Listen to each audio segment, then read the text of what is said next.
Então vamos lá, pessoal. Novamente, boa noite. Dando continuidade, né, à nossa disciplina, lembrando que na nossa primeira aula a gente discutiu um pouquinho sobre os paradigmas de programação. Nessa disciplina a gente está focando no paradigma orientado a objetos. Na aula passada a gente discutiu um pouquinho sobre os pilares da programação orientada a objetos, que está bastante focado no encapsulamento, né? Tem as relações também que a gente define conforme a gente vai implementando e criando um projeto utilizando esse paradigma, como por exemplo a relação de hierarquia, né, utilização de herança, polimorfismo e outros detalhes. Tudo bem? Hoje a gente vai falar sobre membros de classes. Quando a gente fala de membros de classes, o que vem na cabeça de vocês? A gente já trabalhou um pouquinho com Java, né? Já no conceito orientado a objetos. O que vocês têm como membros de classes? Vamos que a gente vai fazendo uma discussão aí para não ficar tão maçante, pessoal. Atributos, métodos, construtores. É exatamente isso, Vitória. Quando a gente pensa em classe, nós já visualizamos um modelo. Tudo bem? Então, as classes vêm para servir como modelo e a partir delas nós trabalhamos com os nossos objetos, com as instâncias de objetos. Dentro dessa definição de classe, nós temos os atributos, que definem, na verdade, as características dos nossos objetos que vão ser instanciados no programa, e os nossos métodos e construtores. A gente poderia até colocar esses construtores, Vitória, como um tipo específico, né, um tipo especial de método, que é sempre chamado quando a gente faz a inicialização de um objeto. Tudo bem? Hoje a gente vai discutir um pouquinho dessas características, como que a gente pode criar, o que representa, quais são as formas de acessibilidade ou visibilidade, tanto dos atributos quanto dos métodos. Tudo bem? Então, na aula de hoje, a gente discute um pouquinho sobre classes, qual é a relação que nós temos entre classes e objetos. Vamos ver também sobre membros de classes, que daí a gente já entra em atributos e métodos também. Atributos associados às características, né, que a gente vai armazenar dos objetos, e os métodos são os comportamentos, como que a minha classe pode se comportar e até mesmo modificar, manipular os nossos atributos. Tudo bem?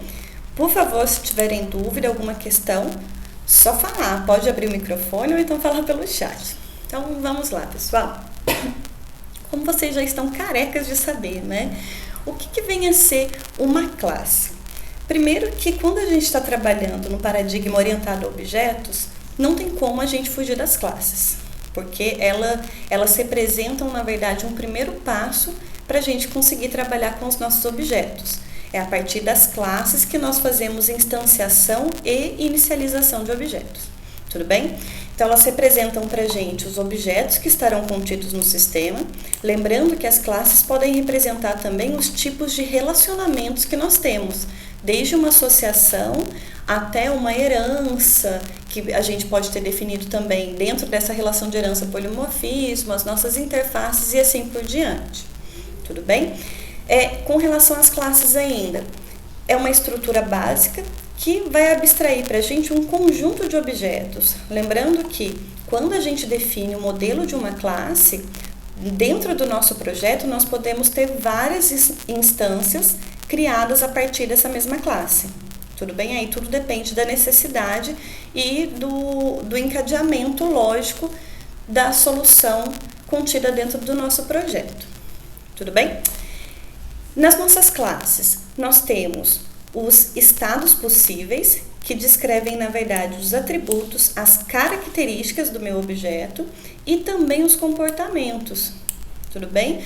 Depois de definidos os nossos atributos, nós temos associados esses comportamentos, esses métodos, para definir como que esses atributos vão se comportar, como que eles podem ser modificados, como que eles podem ser manipulados.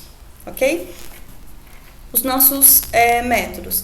Eles descrevem, então, os serviços providos pelos objetos, né? Lembrando novamente, os objetos estão intimamente ligados com as nossas classes. E, no caso dos atributos, quais são as informações que o meu objeto armazena? Tudo bem?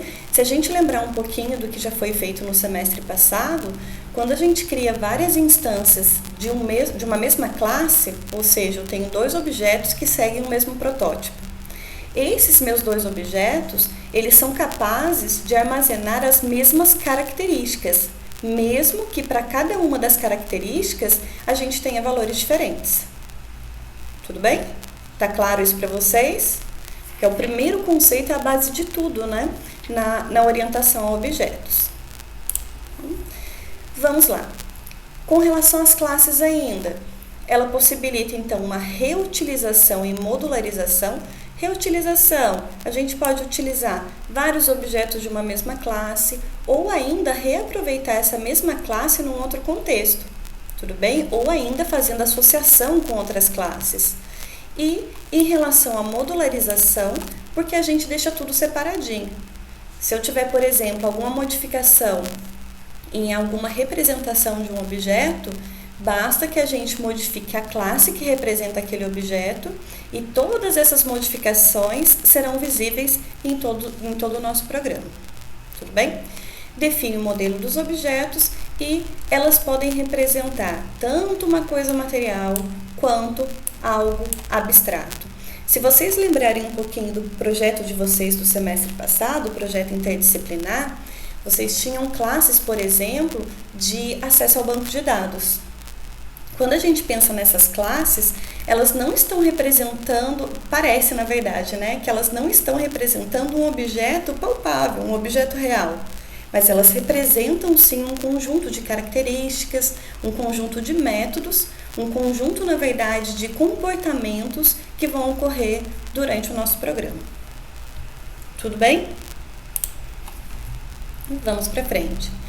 Bem, quando a gente começa a pensar nessa modelagem de classes, o que é interessante, o que é relevante, né, a gente analisar? Primeiro, eu preciso saber que uma classe ela é uma abstração. E ela é uma abstração de não apenas um objeto. Tudo bem? Ela, na verdade, é uma abstração de um conjunto de objetos e considerando que esses objetos possuem características similares. Por exemplo, como a gente viu na aula passada, se eu tiver apenas a representação de dados de uma única cadeira, né, um exemplo aí, uma única cadeira pode não ser tão necessário a gente fazer uma representação de uma classe para representar aqueles dados, porque são só aqueles dados que vão aparecer no meu programa. Se, ao contrário, eu tiver, por exemplo, o cadastro de várias cadeiras diferentes, aí sim é interessante, então, modelar uma classe que consiga representar as características dessas cadeiras, lembrando que nem todas vão ter os mesmos valores, mas elas possuem as mesmas características, e essas características são similares. Então, eu consigo fazer esse levantamento de necessidade da representação daquele objeto através da classe. Tudo bem? Essa minha atividade de classificação, né? O que vem a ser? É justamente esse ato de agrupar objetos, olha de novo, né? Sempre batendo na mesma tecla. Agrupamento de objetos de acordo com as semelhanças. Por que a gente não coloca uma geladeira junto na mesma classe para representar uma cadeira? Porque tem características diferentes. Tem dados que podem ser armazenados que não são condizentes, né? Ali no conjunto de cadeiras. Tudo bem? A gente tem, por exemplo, até dois exemplinhos aqui. Dê uma olhadinha nesse primeiro, né? Tem um conjunto aqui entre trem, bicicleta, caminhão e carro. Nesses 4 objetos, a gente consegue determinar algumas semelhanças, né? São meios de locomoção, aí, transportes terrestres. Quando a gente vai, por exemplo, para um objeto canoa, iate, lancha, a gente já vê que tem outras características. Tudo bem? No entanto, é interessante a gente perceber aqui que dependendo da aplicação, do contexto da nossa aplicação, a gente poderia considerar todas essas classes, mesmo tendo essas diferenciações, né, de onde vai acontecer a locomoção, em uma única classe. Aí depende do problema que a gente está resolvendo. Tudo bem? E aqui, né, também uma outra forma de fazer essa hierarquia das nossas classes. Eu tenho uma superclasse veículo, que eu poderia até definir como uma classe não instanciável, uma classe abstrata, dividida em 3 classificações: terrestre, aéreo e marinho. Dentro do terrestre, nós temos trem, caminhão, bicicleta, carro. Da mesma forma, dentro da nosso conjunto de classes aéreas, né? Aéreo, jato, planador, um jato e um planador. Canoa entra no marinho. Tudo bem? Então, tudo depende do nosso contexto, a operação, a fase de abstração, de modelagem das nossas classes, quando a gente vai para a programação orientada a objetos, é muito importante. Sair só programando, né, sentar na frente do computador e já começar a programar, às vezes pode dar alguns problemas de consistência, até mesmo do significado das nossas classes. Tudo bem, pessoal? Bem, quando a gente vai representar as nossas classes, né, no nosso projeto, existem algumas regrinhas, na verdade são as nossas boas práticas de programação. Para classes, elas são geralmente identificadas através de um substantivo, então a gente não utiliza verbo aqui, os verbos são reservados para as nossas ações, que estão ligados com os métodos. Além disso, é importante que o nome da classe seja representativo, então se eu quero representar uma classe para modelar uma cadeira, eu não vou dar o nome da classe de geladeira, tudo bem? Para que isso? Como a gente está sempre falando de reutilização, modularização, é importante que tenha esse significado já vinculado com o nome das classes. Tudo bem? Outros detalhes também. O nome da classe, sempre no singular. A gente está criando um molde para representar um único objeto. Então, se eu for modelar, por exemplo, as minhas cadeiras, o nome da minha classe vai ser cadeira. Eu estou representando um molde para uma única cadeira. Além disso, a primeira letra vem em maiúsculo. Ai, Joyce, mas e se eu colocar em minúsculo? Vai funcionar? Vai funcionar do mesmo jeito. No entanto, existe essa padronização para tentar facilitar o entendimento do que é uma classe. Por exemplo, quando a gente utiliza a classe string, a gente consegue verificar que esse tipo de dado que a gente está representando, que a gente está utilizando, não representa um tipo primitivo, como por exemplo o int, o float, o double, que a gente consegue criar com letra minúscula. Está representando uma classe e está seguindo essas regras, né? No singular e a primeira letra em maiúsculo. Além disso, quando a gente vai dar nome para classes e se houver a necessidade de juntar 2 palavras, por exemplo, eu vou representar uma conta bancária. Tem 2 palavrinhas que estão sendo unidas, né? A primeira letra de cada palavra em maiúsculo. É o padrão camel case. Tudo bem? Então, caso haja mais de uma palavra, cada primeira letra de nova palavra a gente coloca em maiúsculo. Pessoal, novamente, são boas práticas de programação, algumas regrinhas, né, alguns padrões que são definidos para que a gente utilize o mesmo sistema de codificação, ok? Para a gente criar uma nova classe em Java. Class, o nome da classe e eu tenho as chaves que vão definir, então, o escopo da definição do meu modelo. Ou seja, é aqui dentro que a gente define tanto os atributos quanto os métodos da nossa classe. Tudo bem?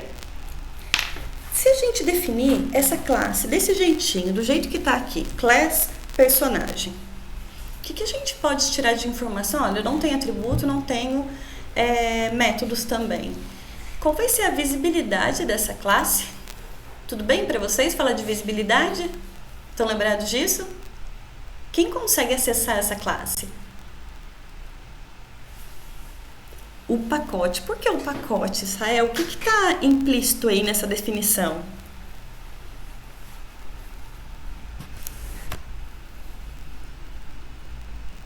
Estou esperando vocês responderem. Enquanto isso, só vou colocar ativo aqui o Eclipse para mostrar alguns detalhezinhos para vocês.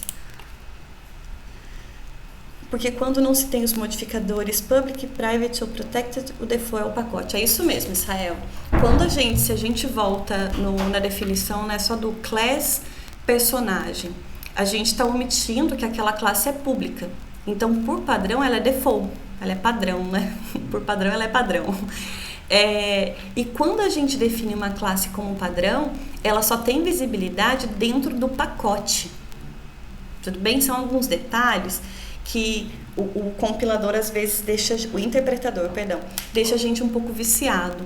Porque quando a gente vai criar uma nova classe, por padrão ela já vem marcado como público, né? Só que a gente nem percebe que na verdade isso é uma opção que já está marcado pra gente. Deixa eu mostrar um detalhe para vocês. Eu vou sair um pouquinho aqui da área da nossa videoconferência, mas eu já volto para ver se vocês têm alguma dúvida. Tudo bem? Que até eu já vou falando com vocês que eu acho que fica de uma forma mais prática do que ficar seguindo os slides ali, né? Vai ficando cansativo para vocês. Olha só, eu tenho um projeto aqui que eu chamei de projeto POO. É só um exemplo bem simples para a gente entender essa questão da visibilidade. Dentro desse projeto, eu defini 2 pacotes diferentes. Então, eu tenho o pacote 1 e eu tenho o pacote 2. Se dentro do pacote 1 eu tentar criar uma nova classe, se vocês perceberem, eu estou no Eclipse, mas eu acredito que no NetBeans seja praticamente a mesma coisa. Ele já está assinalado aqui um modificador para minha classe como público. Tudo bem? Então, quando a gente cria qualquer outra classe, e vou definir, olha só o que veio marcado aqui para mim. Veio definido que essa minha classe, qualquer classe, é uma classe, né? E ela é uma classe pública. Então, acaba que a gente fica viciado nisso e não entende o que pode acontecer se eu não marcar esse public aqui. O que vai acontecer? O Israel até já respondeu pra gente, né? Quando a gente deixa omitido essa definição da visibilidade da classe, olha só, a gente está falando a nível de classe por enquanto. Nós temos um modificador implícito ali que é o default. Seria a mesma coisa, né? De eu deixar um default aqui. E o que é definido quando a gente deixa, então, definir a minha classe como uma classe padrão? Ela só consegue ser acessada através de outras classes do próprio pacote. Tudo bem? Eu vou tirar essa classe aqui porque ela não está fazendo muito sentido. Não que as outras tenham tanta relevância assim, mas é só para exemplo para vocês. Olha o que eu fiz aqui. Eu tenho uma classe pessoa. Minha classe pessoa, ela é uma classe abstrata, que também é um tipo de modificador da minha classe. Tudo bem? Não está associado com visibilidade. Ela está associada, então, na verdade, à instanciação. Mas, de qualquer forma, a minha classe pessoa foi definida como pública. Tudo bem? Se, de repente, dentro do meu pacote 2, eu vou tentar criar uma classe aqui, vai ser a minha classe estudante. Definir a minha classe estudante, relembrando um pouquinho de herança, né? Vou fazer uma relação de extensão aqui, através da minha classe pessoa. Tudo bem? Ele tá dando um errinho aqui para mim, e se eu colocar aqui para verificar qual é esse erro, ele só tá pedindo para eu fazer a importação da minha classe pessoa. Por que isso? Porque elas estão em pacotes diferentes. Tudo bem? A partir desse momento, eu consigo, por exemplo, acessar o método, deixa eu ver qual método que eu tenho na classe pessoa, por exemplo, o meu método getCPF. Se eu definir aqui um método, deixa eu definir um outro atributo antes de mais nada, vou colocar aqui matrícula, string matrícula, vou definir também os métodos gets e sets para matrícula, lembrando que como a gente define uma relação de herança, o meu estudante tem tanto os dados de pessoa, que é nome e CPF, e ele tem também uma matrícula. Vou fazer uma coisa aqui só para a gente ver que tem acesso.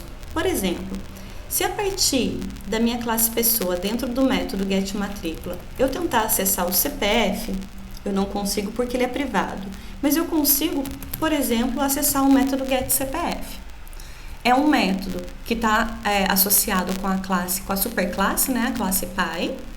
E dessa forma, então, eu consegui acessar tanto a classe pessoa como também acessar um método através dessa relação de herança. Tudo bem? Eu vou fazer uma coisinha diferente. Eu vou modificar a minha classe pessoa para ela não incorporar mais, ela não ser mais pública. e vou salvar. Olha o que acontece.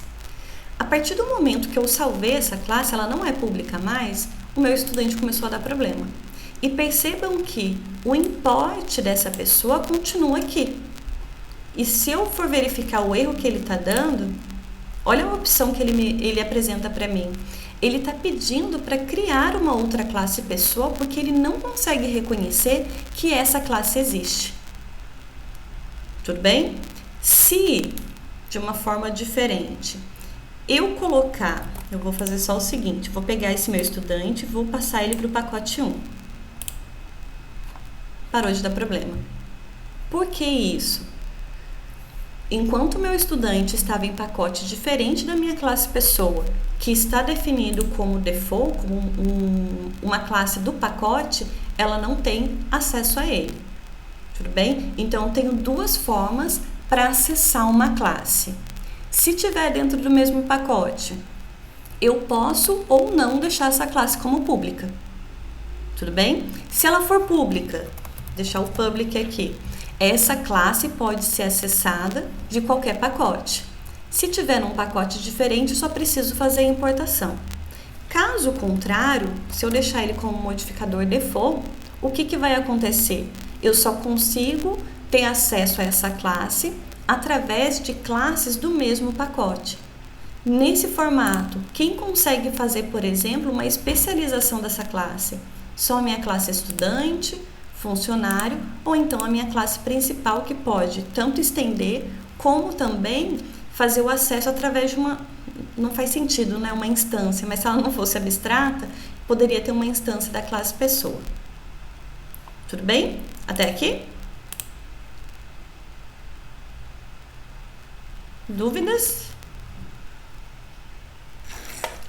Obrigada, Vitória. Então, com relação a classes, a visibilidade de classes, nós temos essas duas possibilidades. Deixar que uma classe seja acessada apenas por outras classes do mesmo pacote, ou deixar que ela seja utilizada pelo projeto todo, né? Por quaisquer classes, independente do pacote. Tudo bem? Deixa eu ver se eu esqueci algum detalhe de falar com vocês, tá? Então, a gente precisa, né, para eu definir que essa classe vai ser acessada através de outros pacotes, necessariamente eu preciso do modificador público aqui na frente. A gente sabe também que esses modificadores são aplicáveis também a atributos e métodos, né? E a gente já vê essa diferenciação. Então, só para a gente passar pelos pontos mesmo, né? Default, visível apenas para classes do mesmo pacote, enquanto que o modificador público, ela pode ser acessada, ela é visível por outros pacotes, tudo bem? Contanto que em outros pacotes a gente coloca a palavrinha import lá em cima, né? Eu faço a importação daquele pacote, daquela classe daquele pacote. Vitória, em que momento uma classe privada poderia ser... No caso de classe privada mesmo, Vitória, a gente não tem essa definição. A gente só tem a definição de ou default ou pública. Então, ou ela é padrão ou ela é pública. No caso de visibilidade de classes. Com o modificador default, pode ser interessante quando eu tiver certeza que apenas as classes do mesmo pacote vão poder utilizar dessa classe. Se eu quiser realmente restringir que nenhuma outra classe de nenhum outro pacote vá fazer a utilização dessa classe. Tudo bem, Vitória? Só temos esses dois modificadores para classe. E esses são os modificadores de acesso, né? Então, define para mim quem e em qual momento, e na verdade, em qual contexto a classe pode ser visível, ela pode ser acessada, ok? No entanto, nós temos também, ainda com relação a modificador de classe, pessoal, não confundam isso, porque tem modificadores de acesso de classes, de atributos e de métodos. Por enquanto, a gente só está falando de modificadores de acesso de classes, então é só default ou público. Além disso, com relação a classes, a gente tem dois modificadores que não são referentes a acesso. Tudo bem? A gente está mais ligado à especialização e instanciação, como é o caso do final. a gente pode marcar uma classe como se fosse uma classe final mesmo, né? O que muda isso quando a gente define a nossa classe como final? Vou mostrar para vocês no Eclipse para a gente ver de forma prática. Olha só, eu tenho a minha classe abstrata pessoa, tudo bem? Quando a gente marca uma classe como abstrata, a gente até espera que haja alguma especialização, né? Porque uma classe abstrata não pode ser instanciada. E é o que está acontecendo nessa relação com a minha classe funcionário. Olha só, vou deixar ainda sem esse modificador. Eu tenho uma classe que tem o nome de funcionário, lembrando que F maiúsculo e no singular, e ela é uma classe pública, ou seja, ela pode ser acessada através de qualquer pacote, desde que ocorra a importação. Essa minha classe funcionário é uma especialização de pessoa. Até aqui, tudo bem, né? Nós temos, além dos atributos e métodos definidos na classe pai, que é pessoa, eu tenho um outro atributo aqui, que é salário, e o conjuntinho, o paizinho de métodos para retornar e para modificar o salário. Tudo bem? Se a gente quisesse, por exemplo, eu vou ter até aqui minha classe gerente. Eu não quero que o meu gerente seja uma extensão de pessoa, não. Essa minha classe gerente vai ser uma extensão de funcionário, porque ele tem um salário também. Lembrando que, como a gente marcou a nossa classe funcionário como pública, eu consigo ter esse acesso, né? Então, aqui já aparece para mim, olha, duas possibilidades. Eu posso criar uma outra classe funcionário dentro desse pacote, ou então, eu posso fazer a importação de um funcionário que está definido num pacote diferente. Essa é a opção que eu quero. Maravilha, parou de dar problema. Tudo bem? Com isso, nós temos 3 níveis aí de especialização, né? Nós temos a classe pai, pessoa, uma especialização ali no meio, né, que é a nossa classe funcionário, e nós temos um outro nível que é através dessa especialização a especialização de funcionário feita através do gerente. Tudo bem? Deixa eu ver o que ele está dando de erro aqui. Já está dando um erro que eu quero falar com vocês. Essa opção de a gente fazer essa especialização, deixa eu salvar todo mundo aqui para ele parar de dar erro. Eu consigo fazer numa boa, certo? Então, mesmo que a minha classe funcionário não seja abstrata, eu consigo fazer ainda uma especialização. O que vai deixar de acontecer se, por exemplo, eu marcar essa minha classe como pública, só que além de pública, ela é uma classe marcada como final. O que define isso para mim? Eu vou salvar aqui e vocês vão ver que vai dar problema já no gerente. Por quê? Como eu defini essa minha classe funcionário como uma classe finalizadora, eu não consigo, a partir dela, fazer uma outra especialização. Quando a gente marca com esse final aqui uma classe, é como se eu estivesse definindo que ela só pode ser Vocês estão fazendo estrutura de dados, vocês vão entender o que eu vou falar agora. Só posso marcar, então, essas classes como se fosse um nó folha. Ela não pode fazer parte daquele meio lá da hierarquização. Ela só é uma classe final. A partir dela não tem nenhuma especialização. Tudo bem? E se eu voltar aqui no meu gerente, ele já até acusa o erro para mim. Olha, você precisa remover o modificador final de funcionário. Tudo bem? Ou seja, eu não consigo fazer uma especialização a partir dessa minha classe que foi marcado como uma classe finalizadora, como uma classe final. Tudo bem? Até aqui? Então, olha só. 2 modificadores de acesso, que é o público ou o padrão, e nós temos mais 2 modificadores também que não são referentes a acesso, não estão ligados com a visibilidade da classe, mas sim se ela pode especializar. Então, o final, eu não posso colocar essa classe como pai de alguém, ela não pode fazer parte dessa hierarquia. E nós temos também a nossa classe que pode ser marcada como abstrata, o nosso modificador abstract. Quando que nós utilizamos isso? Quando nós queremos utilizar, por exemplo, polimorfismo, quando nós queremos fazer especialização, mas nós não queremos fazer uma instanciação daquela classe, que é o que acontece com a nossa classe pessoa. A minha classe pessoa, ela foi marcada, deixa eu deixar público aqui também, como abstrata. O que a gente está dizendo com isso, né? O que esse modificador define e altera para mim na lógica do programa? Ela pode ser utilizada na hierarquia das minhas heranças. Ela pode ter especialização, mas em momento nenhum eu posso, por exemplo, fazer aqui uma pessoa P igual a new pessoa. Ele dá problema. Por quê? A gente não pode fazer instanciar. Olha, não é o tipo pessoa não é instanciável. Tudo bem? Eu não posso criar uma instância do tipo pessoa. Tudo bem? Se a gente lembrar um pouquinho do que a gente viu até no semestre passado em relação a polimorfismo, o que eu poderia fazer aqui é utilizar só essa instância e a partir da instância que é de uma classe abstrata, criar, por exemplo, um funcionário. É o polimorfismo, né? Por quê? Eu só estou utilizando a instância geral, mas eu estou criando um tipo específico. Tudo bem? Poderia até fazer aqui um pessoa P2 igual a new, deixa eu ver o meu gerente, o que está dando de problema. Nesse caso não dá porque o meu funcionário ele é finalizador, né? Aí nesse caso está dando problema. Tudo bem? Se eu estivesse fazendo, por exemplo, a minha classe funcionário como uma extensão de pessoa, mesmo sem ser final, aí sim eu poderia colocar aqui o new gerente.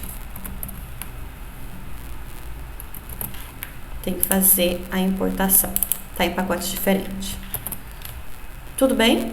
Em relação a essas visibilidades, em relação à classe, lembrando que nós estamos fixados na classe. Então, nós temos 4 opções aqui, né, que podem ser combinadas ainda. Padrão e público e também a modificador de classe abstrata e também de uma classe final, para eu não deixar ninguém especializar a partir dela. Tudo bem, pessoal? A dúvida também pode vir em relação de quanto que eu utilizo isso, né? Não tem uma regra, pessoal, de sempre eu vou utilizar uma classe abstrata quando ela for superclasse de alguém. O que vocês acham? Toda vez que eu tiver uma classe que vai ser superclasse, vai ser a classe mãe, numa relação de herança, ela sempre tem que ser marcada como abstrata? O que vocês acham?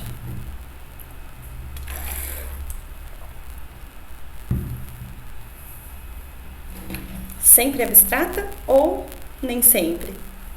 Ou nunca?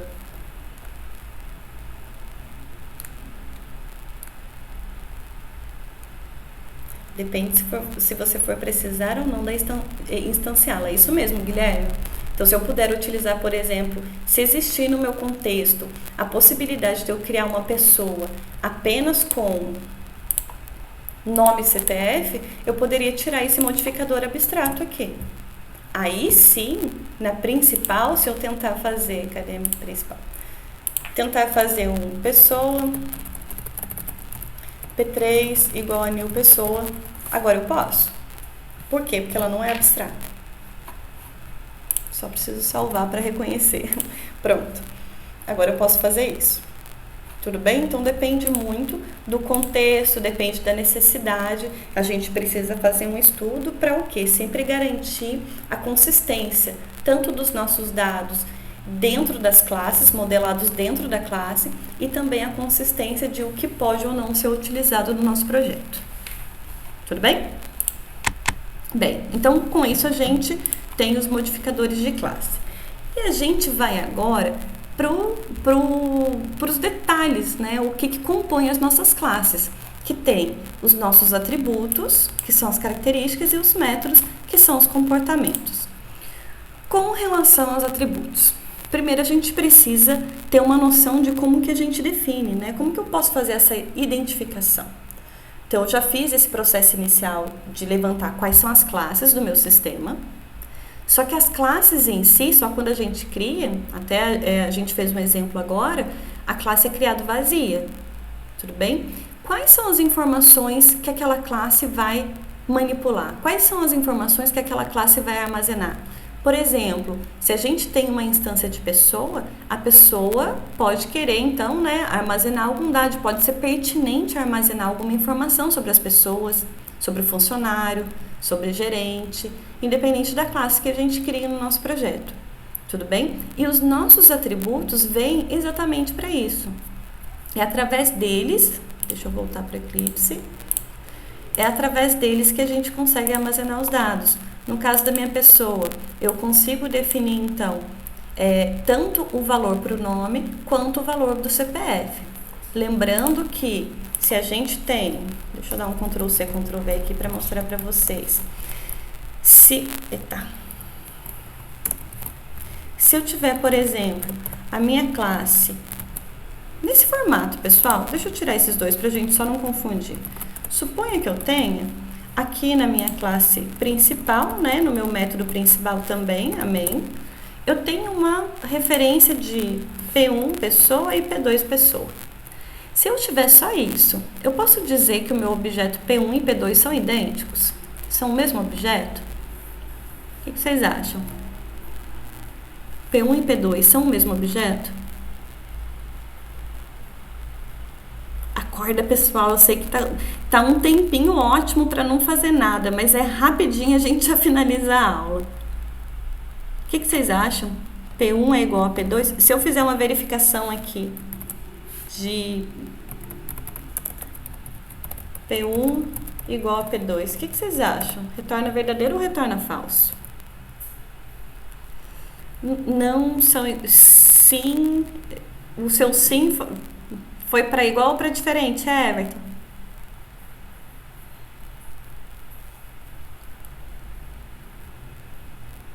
Igual, nesse caso, não são iguais, Everton. Elas são diferentes. Olha só, como a gente utilizou o operador new para a pessoa 1, eu tenho um operador new, então eu estou criando uma nova instância aqui, né, fazendo uma inicialização de P1. Além disso, para o P2 a gente fez a mesma coisa. Então, foram criadas instâncias diferentes para os objetos diferentes. Tudo bem? Nesse caso, eu tenho que P1 é diferente de P2. Mas então, deixa eu perguntar uma outra coisa para vocês. Se eu fizer isso daqui, 7 CPF, 1, 2, 3, 4, 5, 6. Vou... é string, deixa eu colocar entre aspas. E, da mesma forma, se eu fizer P2.7CPF, 1, 2, 3, 4, 5, 6. E agora? O que vocês acham? São iguais? Eu tenho duas instâncias diferentes, mas agora eu tenho o CPF com o mesmo valor, tanto para P1 quanto para P2. São iguais ou diferentes? Com relação a objetos. São diferentes mesmo, Dave. Eu acho que esse diferente foi agora, né? São objetos diferentes. Mesmo que eles possuam naquele momento, né? A gente tirou uma foto agora desse momento. Quando ele chega nesse meu if de P1 igual a P2, o que ele vai verificar é se a referência, o endereço de memória de P1 é o mesmo endereço de memória de P2. Isso já dá pepino. Tudo bem? Se fosse o mesmo endereço, aí vai ter o mesmo valor, né? Porque daí está referenciando o mesmo objeto. Mas a gente pode sim, se vocês até lembrarem, a gente viu esse detalhe no semestre passado, que a gente pode definir um método equals para fazer a comparação, daí não seria com igual, né? Seria P1.equals P2. Aí sim ele poderia retornar que o objeto possui os mesmos valores para aquela característica. Tudo bem? Tudo bem essa diferenciação para vocês da instância e dos valores das características? São objetos diferentes, mesmo que nesse momento o valor do CPF de P1 seja o mesmo valor de CPF para P2. Maravilha, senhor Dave. Eu ainda poderia fazer mais, né? Eu poderia colocar o P1 aqui como o set nome para Maria. O P2, set nome para Maria também. Aí parece mais ainda que são o mesmo objeto, né? Mas não são. A instância é diferente, apenas os valores dos atributos são iguais. Tudo bem? Então, cuidado com isso. Vamos lá. Então, a gente tem as informações, né? No caso da pessoa, nós só temos 2 informações que nós podemos armazenar. Se a gente for para o nível do funcionário, além de nome e CPF, que são atributos herdados da classe pessoa, a gente tem também o salário. Então, tem mais uma informação que nós podemos manipular, armazenar dentro do objeto do tipo funcionário. Tudo bem? O atributo é um elemento de classe. Ele define, então, para a gente qual é a estrutura de dados que a gente vai armazenar, né? Com o que a gente vai trabalhar. E o conjunto desses, ou seja, o conjunto desses atributos, vai ser responsável por representar as características, fazendo parte, então, dos objetos a partir dessa classe. Em outras palavras, foi o que a gente acabou de fazer na nossa criação de P1 e P2. P1 e P2 possuem o mesmo tipo de instância, mas não são a mesma instância. São coisas diferentes. Tudo bem? Bem, novamente, atributo característico, eu acho que isso está claro para vocês, né? Vocês estão escutando há mais de 6 meses a gente falando isso.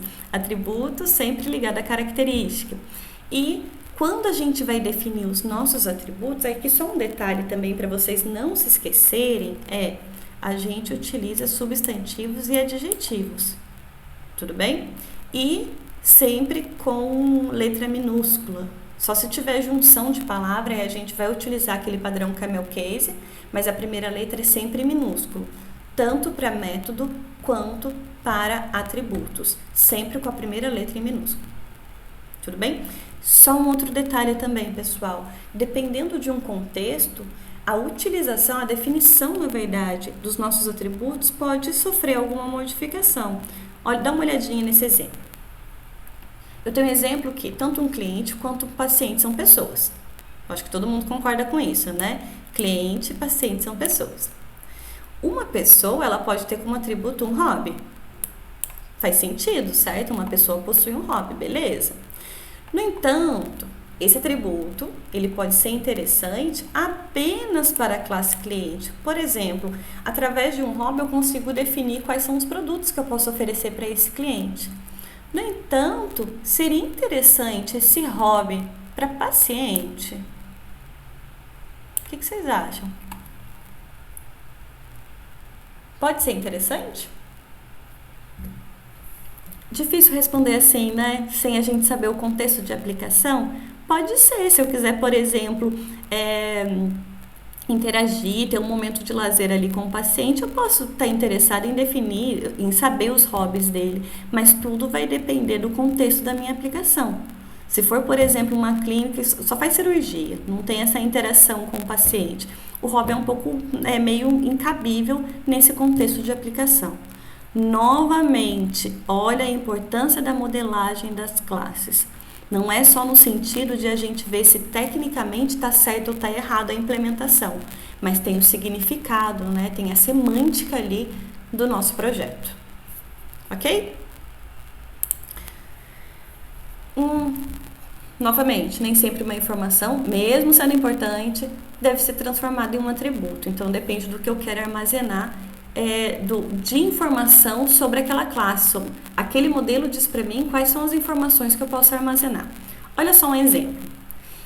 Vamos supor de novo que eu estou trabalhando com uma pessoa e no contexto da minha aplicação eu quero saber qual é a idade dessa pessoa. Aí já vem, meio que intuitivo, a gente já coloca uma idade lá dentro dos meus atributos. Nesse caso, a gente analisando melhor essa necessidade, o atributo idade pode não ser muito interessante a gente ter dentro da classe, como atributo. Eu posso ter um método que calcule a idade. Por quê? A idade é até um pouco custoso para a gente manter essa variável, para manter esse atributo. Por quê? Todo ano eu tenho que ter essa modificação. Tudo bem? E ainda eu preciso fazer validação para ver se realmente aquela idade está certa e assim por diante. Nesse caso, seria mais interessante a gente ter um atributo que descreva, por exemplo, a data de nascimento ou até mesmo o ano de nascimento da minha pessoa, e utilizando o atributo data de nascimento, eu consigo obter o valor, a informação da idade, sem ser necessário modelar dentro da classe um outro atributo, idade. Tudo bem? Então, novamente, né, tudo que é pertinente deve ser pertinente como informação, deve ser modelado como atributo? Nem sempre. A gente vai vendo que cada vez mais na programação a gente tem bastante a palavrinha depende, né?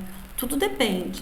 Depende de contexto, depende de necessidade, depende do que eu preciso, da manipulação, de se eu consigo ou não obter aquele valor, aquela informação, e assim por diante. Tudo bem? Então, nesse caso, não seria necessário, na verdade, não seria interessante, né, eu ter a idade. Eu consigo obter, mas eu não preciso manter como um atributo. Bem, vocês também já sabem disso. Com relação aos nossos atributos, ele está sempre vinculado a um tipo. Tudo bem? Tanto que, quando a gente vai fazer a descrição de todas as características, de todos os atributos da nossa classe, do nosso modelo de classe, sempre vem nesse parzinho, né? O tipo e o nome. Lembrando que esse tipo, ele pode ser tanto dos tipos primitivos, como por exemplo, booleano, ele pode ser um short, ele pode ser um int, ele pode ser um long, float, double, char, string, que nesse caso não é um tipo primitivo. É uma classe, né? Que, da mesma forma que se a gente for lembrar lá de C, está utilizando o tipo primitivo caractere para fazer manipulação na forma de conseguir montar cadeias de caracteres. Tudo bem?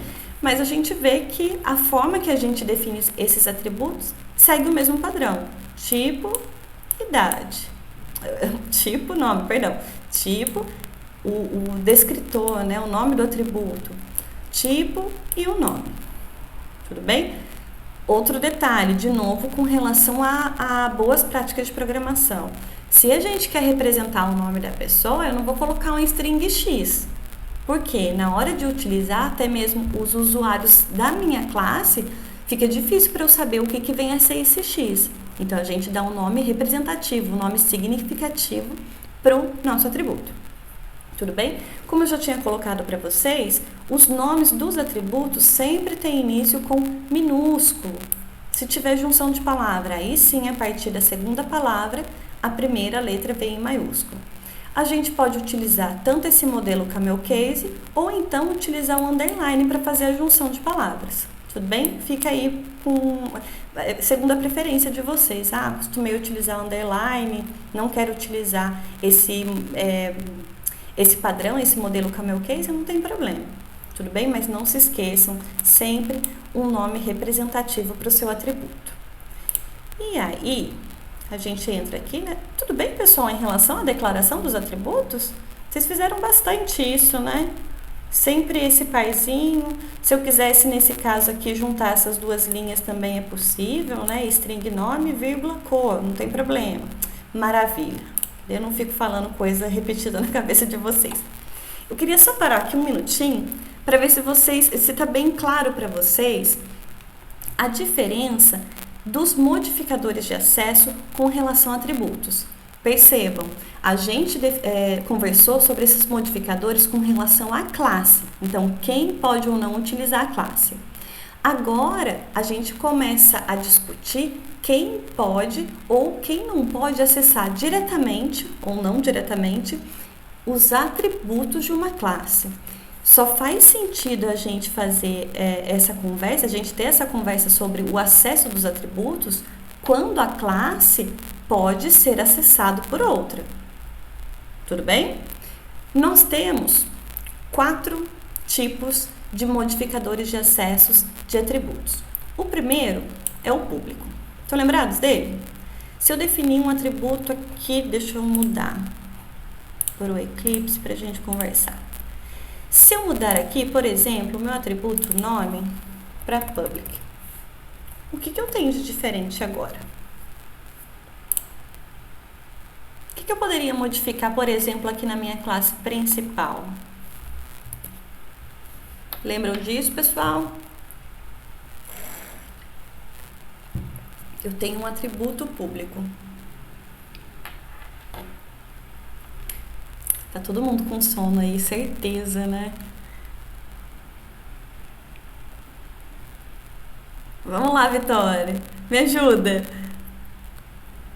O meu atributo nome foi definido agora, exatamente, Vitória, a gente consegue acessar diretamente, né?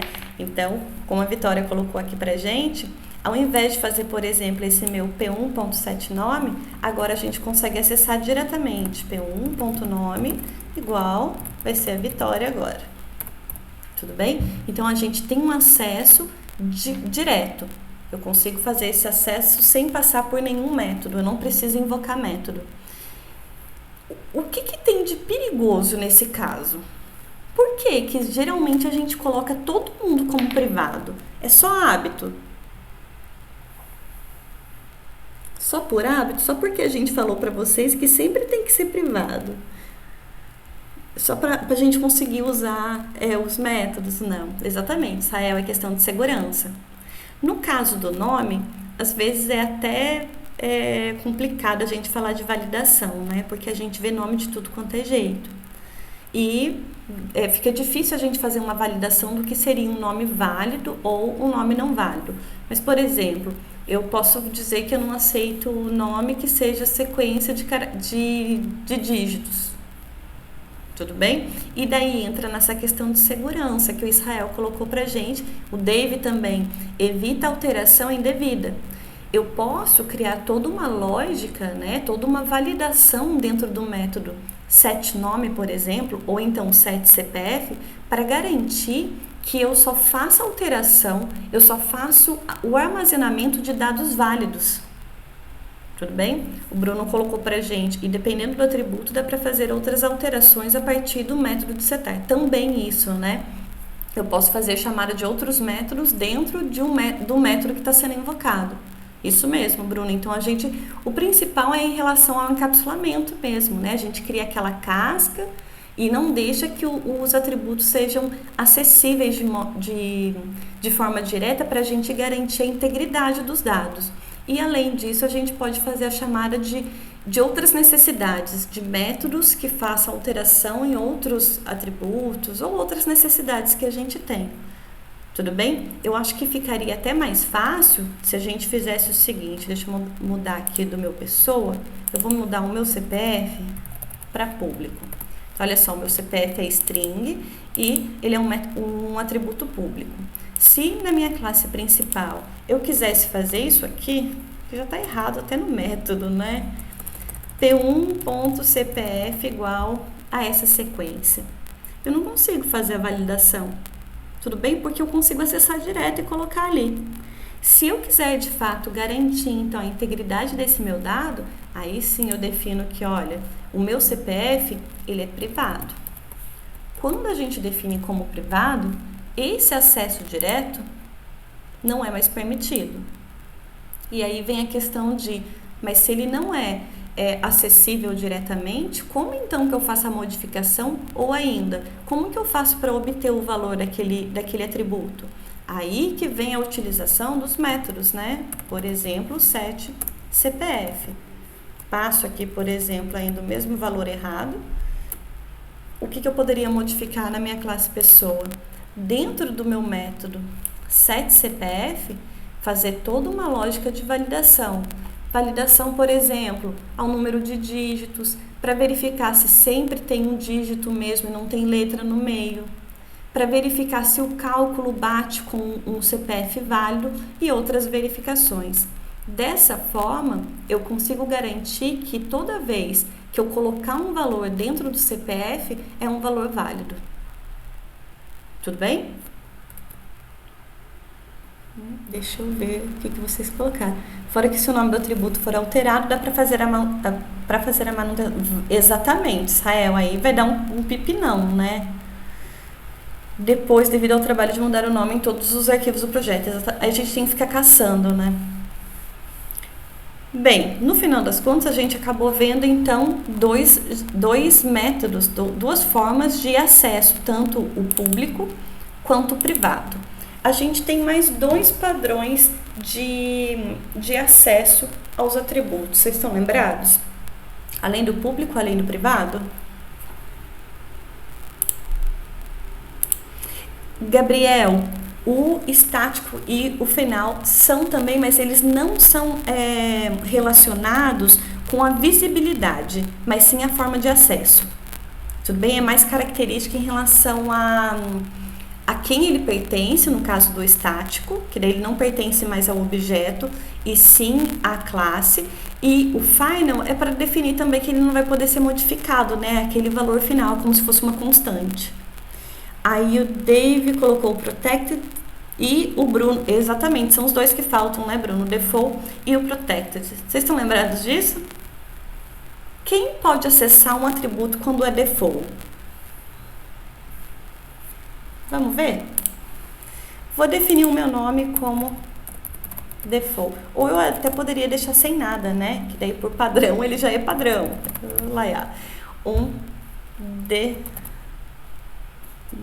Vou escrever errado.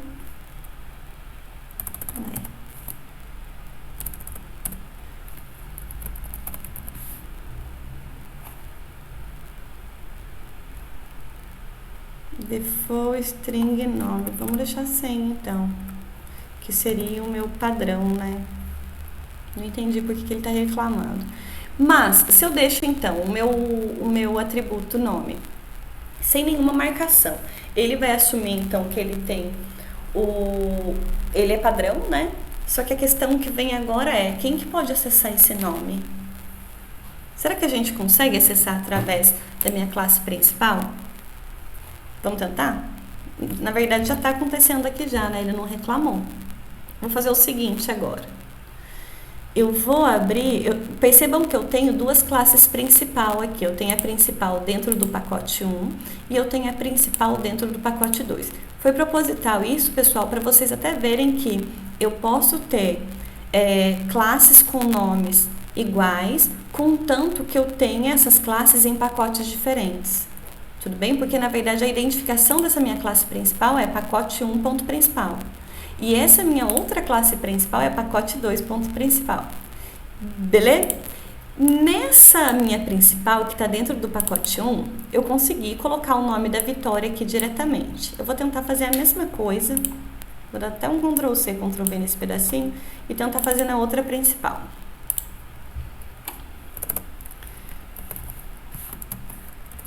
Static void main, deixa eu ver se ele... Não.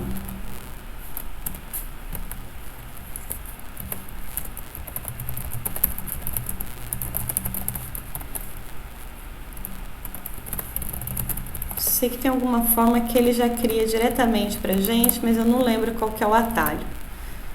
Mas vamos lá. Olha só. Defini então dentro da minha classe principal, lembrando que essa minha classe principal está em outro pacote, tudo bem?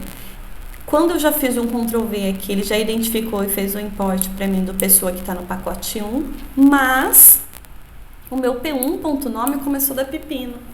Por que que deu pepino? Como nós estamos em pacotes diferentes, eu não tenho mais o acesso direto a nome. Eu não consigo fazer esse acesso mais. Ou seja, quando a gente define um atributo como default, ele é acessível, né, diretamente apenas por classes que estão no mesmo pacote. Faz sentido?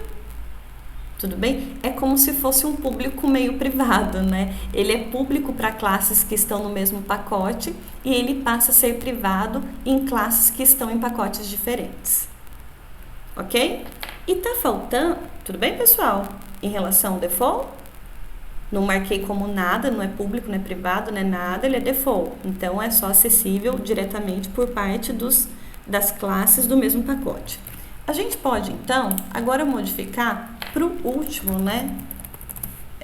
Modificador de acesso. E se for protegido, o que muda agora? É protegido, eu vou salvar, já está salvo, olha só. No primeiro, no meu principal do pacote 1, ele continuou sem dar problema. No meu principal 2, ele continuou dando problema. É a mesma coisa? Default e protected? O que vocês acham? Não é. O que difere Guilherme e Israel? Qual é a diferença do padrão para o protegido? inclui subclasses. Exatamente isso, Guilherme. Vamos só ver isso na prática, então? Olha só. O meu nome é um atributo da classe pessoa e está definido como protegido. Eu vou definir o meu gerente aqui eu vou definir ele como extensão de pessoa diretamente, só para a gente ver. Tudo bem? Falta importar, né? Minha classe pessoa. Vou tirar o funcionário aqui para não ficar importação desnecessária.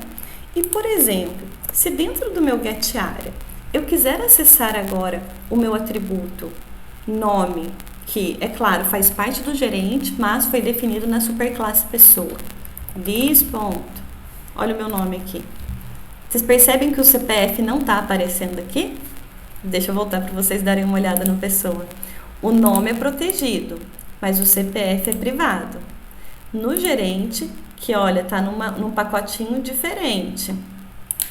Se eu tentar acessar o nome, ele está aqui. Se eu tentar acessar o CPF, ele nem aparece para mim. Se eu tentar ainda de uma forma, estou forçando, né, colocar um valor aqui, ele vai dar problema. Por quê? Porque o meu CPF continua sendo privado.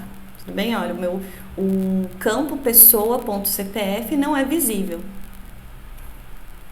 Deixa eu voltar. E o default é apenas entre o pacote. É isso mesmo, Israel. Deu para vocês verificarem essa diferença? Então, nós temos 4 modificadores de acesso com relação a atributos. Público é festa para todo mundo, né? Todo mundo acessa. Se for padrão, todo mundo da própria classe consegue acessar aquele atributo sem problema nenhum. Se for protegido, além de dar acesso para as classes do mesmo pacote, dá acesso direto também para subclasses. Isso pode ser interessante, né? Quando a gente quer trabalhar com os atributos que foram definidos na superclasse, sem ter que ficar fazendo get set, por um lado pode ser interessante. No entanto, por outro, a gente pode cair no mesmo problema de inconsistência de dados, né? Porque não está passando pela verificação. E quando eu quero que ninguém tenha acesso a não ser a própria classe, é privado. Tudo bem? Claro isso para vocês, os 4 modificadores? Público, protegido, default, que é o padrão, e o private, que é o privado. Maravilha. Na prática, a gente sempre declara como privado, tentando realmente validar os dados, né? Tentando garantir a veracidade, a validação das nossas informações que vão ser armazenadas em cada um dos atributos. Tudo bem? Deixa eu voltar só um minutinho, que não sei se eu passei 2, não, tá certo.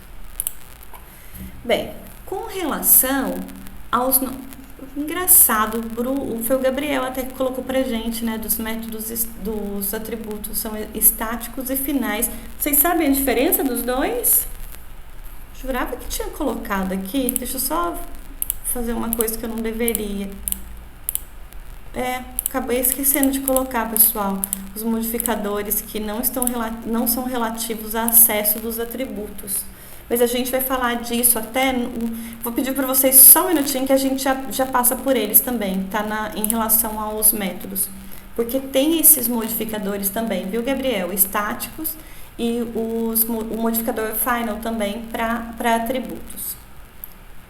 Tudo bem? Vai ser praticamente a mesma coisa quando a gente utiliza esses modificadores para os nossos métodos também. Vamos lá. A gente estava falando de características, que eram os atributos. Junto com os atributos, a gente tem os métodos, né? Como a gente acabou de utilizar. Se a gente não acessa os nossos atributos diretamente, eu preciso de método para isso. Set para modificar e get para retornar. Representa a operação, funcionalidade ou uma certa ação que vai fornecer alguma coisa da classe, né? Pode ser para modificar atributos, pode ser para retornar atributos, para fazer alguma operação e gerar alguma informação.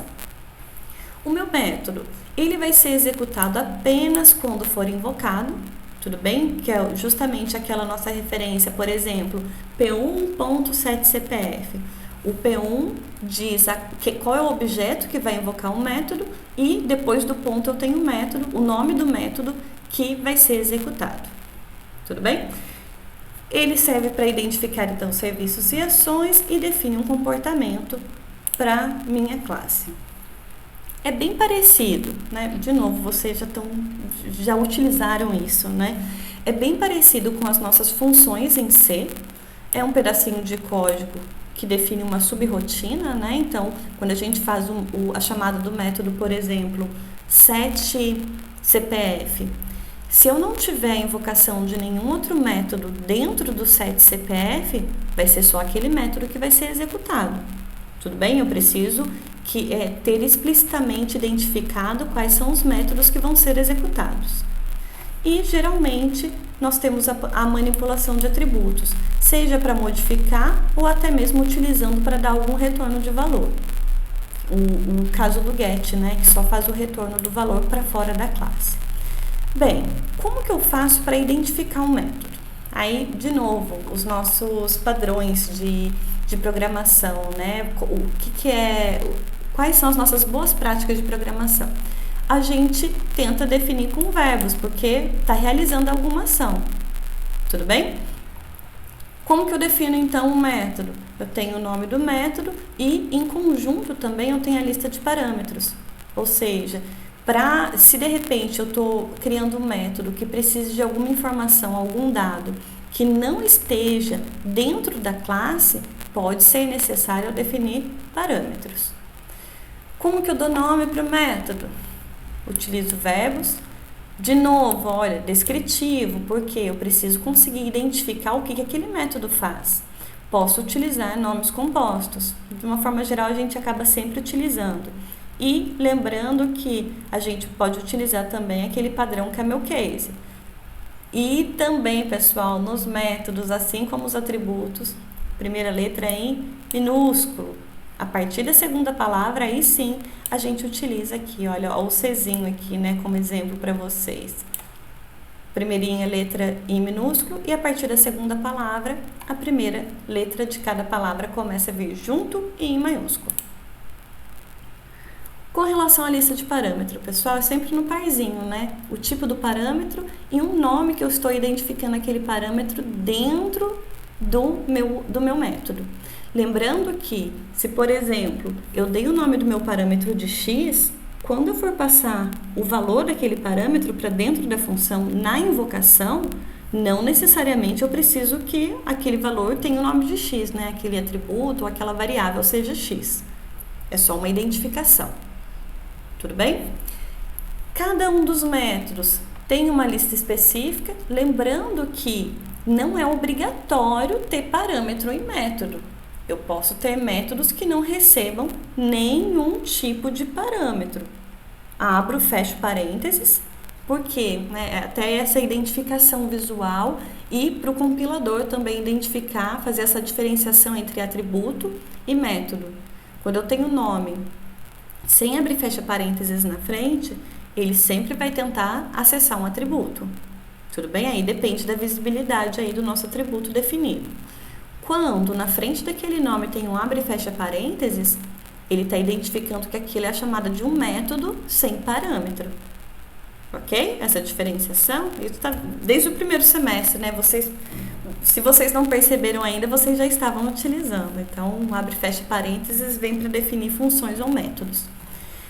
Os meus parâmetros, eles podem ser tanto tipos primitivos, int, float, double, boolean, char, qualquer tipo primitivo, como também eles podem ser no tipo de classes. Lembrando que as classes elas aparecem para quê? Para tentar organizar os nossos dados também, né? Então, por exemplo, um exemplo acho que vocês utilizaram, espero que tenham utilizado, né? Se eu estiver fazendo uma classe para fazer de novo a comunicação com o banco de dados, eu tenho lá minha pessoa e eu quero persistir os dados pessoa. Eu vou passar atributo por atributo, vou passar um int idade, depois vou passar um int altura, depois uma string nome. Não é necessário. Eu posso preencher toda uma classe pessoa e depois passar como parâmetro a classe toda que contém todos os atributos. Tudo bem? Bem, duas observações, né? A gente tem a possibilidade de passar só tipos primitivos. Aí olha só o que acontece, né? Entretanto, Isso remete à programação estruturada e deve ser desencorajado, porque a gente tem forma melhor de organização de dados. E outro detalhe, se a gente passa muitos parâmetros separados, talvez eles pudessem representar algum conceito em conjunto, ou seja, podiam representar alguma classe. Nesse caso, vale a pena a gente dar uma avaliada para ver se uma classe não resolveria o nosso problema. A gente coloca tudo na classe e a gente passa um objeto como parâmetro daquele método. Tudo bem? Falando desesperadamente na cabeça de vocês, a gente já está terminando já, pessoal. Tem também um tipo de retorno. Se a gente não for retornar nada, precisa definir como void. É o que acaba acontecendo bastante no nosso set, né? Ele recebe um valor para modificar dentro da classe, mas no final ele não precisa retornar nada. E é diferente de, por exemplo, o get, que sempre retorna o mesmo tipo de dado do atributo que a gente está tentando acessar. Tudo bem que a gente está tentando pegar o valor do dado. Alguns exemplos. Double, calcular total. Então, lembrando, olha, primeira letra minúsculo, como eu estou utilizando duas palavras, a partir da segunda em maiúsculo. Tipo de retorno, e nesse caso a gente não tem parâmetro nenhum. Próximo, né? Void, finalizar procedimento. Novamente, o mesmo padrão. Primeira letra em minúsculo, junção da segunda palavra em maiúsculo, não retorna nada e também não tem nenhum parâmetro. Agora, dá uma olhadinha nesse terceiro. A gente tem um procedimento, consulta procedimento por plano. Então, aqui tem um nome grandão, né? Eu tenho 4 palavras. A segunda, terceira e quarta palavra aparecem com letra maiúscula, mas a primeira em minúsculo. E aqui, além de estar retornando um objeto, nós recebemos também um objeto como parâmetro. Olha só como é importante a gente manter sempre o padrão de nomenclatura. Só de olhar aqui, a gente já sabe que isso representa um objeto dentro do projeto, tudo bem? É uma classe diferente. Por quê? Se a gente tivesse, por exemplo, um plano minúsculo aqui, tendo conhecimento dos tipos primitivos, a gente já ia ver que estava errado, né? Mas vai ficando até difícil a leitura. Além disso, o retorno também é a representação de uma classe. Olha o Pzão aqui, né? Nós temos um P maiúsculo, já identifica que é uma classe representada dentro do sistema. Tudo bem, pessoal? Com relação à declaração, né? Aqui a gente tem, olha, o get nome, set nome, um pular, pegar cogumelo e um atirar fogo. Tudo bem? Tem 5 métodos aqui diferentes, além dos atributos, que nesse caso foram definidos todos como default, porque não tem explícito aqui nenhum modificador de acesso. E aí a gente chega nos modificadores de acesso dos métodos. Olha só, que engraçado. São os mesmos dos nossos modificadores de acesso de atributos. Pessoal, em relação à visibilidade é a mesma coisa. Se eu definir um método público, todo mundo consegue acessar esse método. Todo mundo consegue acessar? Não, né? Consegue chamar esse método a partir de uma referência da classe. Se for protegido, quem que pode acessar? Só as classes do mesmo pacote ou as subclasses? Se for default, quem consegue acessar? Só as classes do mesmo pacote. E se for privado, só a própria classe consegue fazer acesso a esse método. Faz sentido para vocês um método privado? O que vocês acham? Dá para ter um método privado? Sim, sim, sim. Quando? Quando que é interessante eu utilizar um método privado?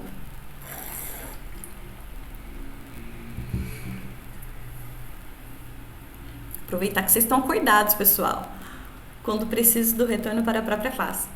Exatamente. Quando é a manipulação só faz sentido ali, né, Guilherme?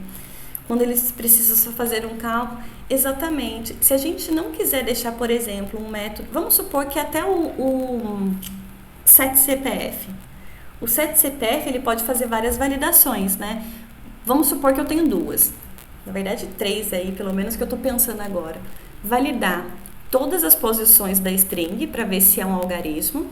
Posso criar um método para isso. Depois eu preciso verificar se tem 11 dígitos. Posso criar um outro método para isso. E depois eu posso criar um outro método para fazer a validação em relação ao cálculo, né? Daí entra até no que você disse, Dave, quando ele precisa só fazer um cálculo. Esses 3 métodos estão sendo utilizados para verificar se eu modifico ou não o CPF com aquele valor.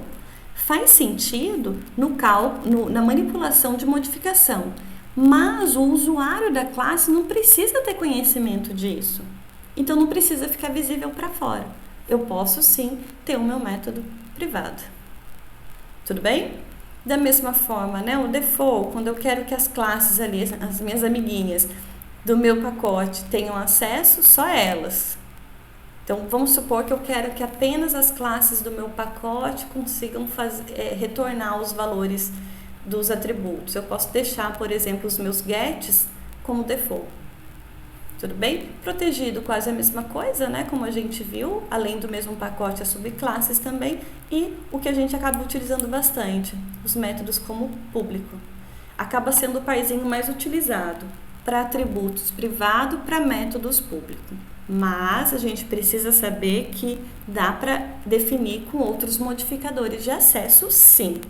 Tudo bem? Além do público.